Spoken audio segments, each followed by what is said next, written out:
It ain't nothing that I love more than to hear Pimp C voice saying Cory Mo. Because when you hear Pimp C say Cory Mo, you know it's going down. We got a video here of the legendary producer Cory Mo. As you can see, some of the people on the screen he produced for 8 Ball and MJG. Uh, he produced for Gucci Mane. He produced for Outkast, Zero, Devin the Dude, Bun B, CeeLo Green, and who made him famous for me was UGK.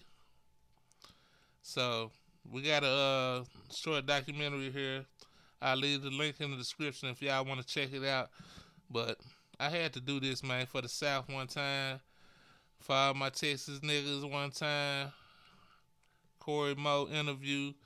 Hey, he went from being a college dropout to being successful in the music industry. Let's get right into it. You know what? One of the best things that I ever did, I like to tell people. Well, I ended up dropping out of college. Like right after I graduated from high school, I went to college for that first semester, and I went to TSU. And I looked around that big campus, man, and it was like it just made me feel like I was in a big old high school. Yeah. I was like, man, this ain't nothing but a high school that's 10 times bigger than the one I just left. I This said, man, high I school don't the want to sequel. do this. You know what I mean? I'm Yeah. like, so I told my mom, I was like, man, don't waste no more money on no college or none of this. Just let me do my thing real quick and just see what happens. So I ended up spending my own money. I went to a community college called Town and Country Community College, and they had audio classes. It was the only school in the city that had live talent management. They had digital audio technology, all of the audio classes. They had music industry courses. They had like a music program. Yeah. So I took that. I went there. I paid my own way, and I took every music class they had, and that was the best I ever did, Smart as hell. ever, But you know, I'm a ever. firm believer in trade education. Man, look. And the cool part about it, what I did was when I learned how to mix and master and record and all of the audio stuff and learn frequencies and microphones and learning about all of this shit, I applied it to my little studio I had in the garage that I was making. I was cutting my hair in, and I bought all that equipment. My mom's bought me a beat machine, and my brother had a beat machine, and you know what I mean. It just made me want to just do it because I was going to school. And the next thing you knew, man, studio is booming. I could Jam I and had to whamming. tell people they couldn't get in the studio because it was so packed in there. So how did It you was end off the up getting chain. out of that space? So what was the next space you transitioned? Because you obviously outgrew that space. Yeah. What happened after that? I mean, fast forward to when Pimp went to jail, and when he got out of jail, I think that was '06. I ended up. Oh no. Let me back. That was one of the worst times ever. When Pimp C was locked up, Bun was out here by himself doing all the rounds, doing all the features. To be honest with you, long live the pimp. But that shit really didn't even have to. I mean, he was in jail over some community service, which being who he is, I understand. He feel like he didn't want to do that shit, but that robbed us of some years of some good music, man. It seemed like it took forever for Pimp to get out of jail. And then when he finally did get out of jail, he wasn't out long. It didn't feel like a long time. Maybe it was a year or two. That's what it felt like. Maybe 2 years, and then he had passed away. But long live the pimp, man. Let's get back to it. Back up. My brother ended up going to jail early 2000s. And then I ended up moving to my grandmother's house. My parents ended up getting a divorce after high school. And I moved in at my grandmother's house. My brother was in jail. So I built a studio in my grandma's house. And I'm waiting for my brother to get out of jail so we could turn up again. So he finally gets out of jail. Um, Fast forward a couple more years later, Pimp got out of jail.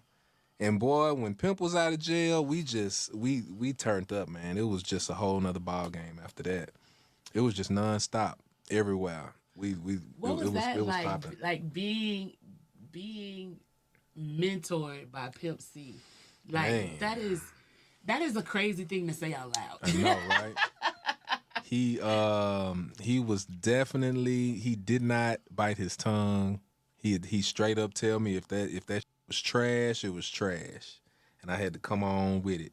Um, it was just, you know what I mean. I ended up meeting Pimp. It was in the early '90s through my brother. My brother went to Lamar University in Beaumont, so he was pretty popular on campus. He ended up buying Pimp C's Cadillac, and they became really good friends.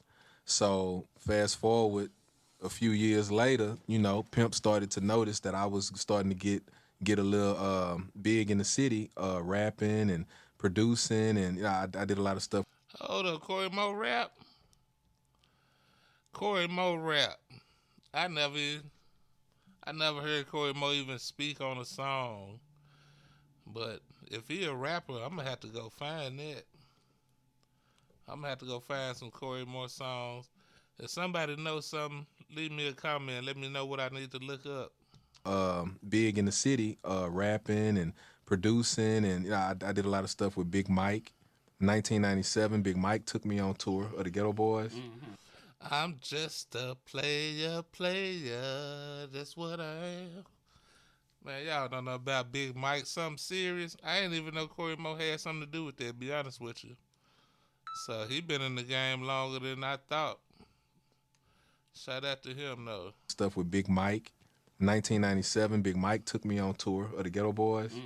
So I went on tour with him. I'm rapping with him, and Pimp sitting back noticing all this shit because he's still running with my brother, and he always asks about me, man, what your little brother doing, man? What he up to? I see he running around with Big Mike. He over there with Face. Oh, okay, he over there with, you know what I mean? He just be just looking from afar.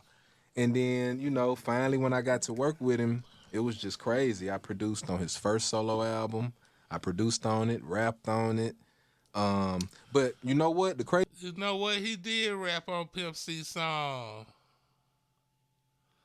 I got him geeking, tweaking off of my personification. They apply the pressure when the penetration. How that shit go? Now your man don't exist. Mine on some other shit. Undercover lover shit. Yeah, that's crazy. That was on that Pimp C. I want to say the Sweet James Jones album. I got him geeking, tweaking off of my personification. part about it, a lot of people think that producing all of the beats for Pimp C is what blew me up. But the song that really blew me up was Devin the Dude. I produced Anything Is Plenty for Devin the Dude. Whoa. And boy, when I tell you, everybody in the city wanted beats after that. Like, niggas was not looking for no beats from me until after I made that beat for Devin. So shout out to Devin the Dude, man. Country rap tune. Hey, they got a whole version of this interview. I'm gonna have to see what's up with that. But yeah, in my book, Cory Mo a legend. If y'all don't know about Cory Mo, I really hate it for you, man. Some of the dopest beats to come out of the South. And you could bet that church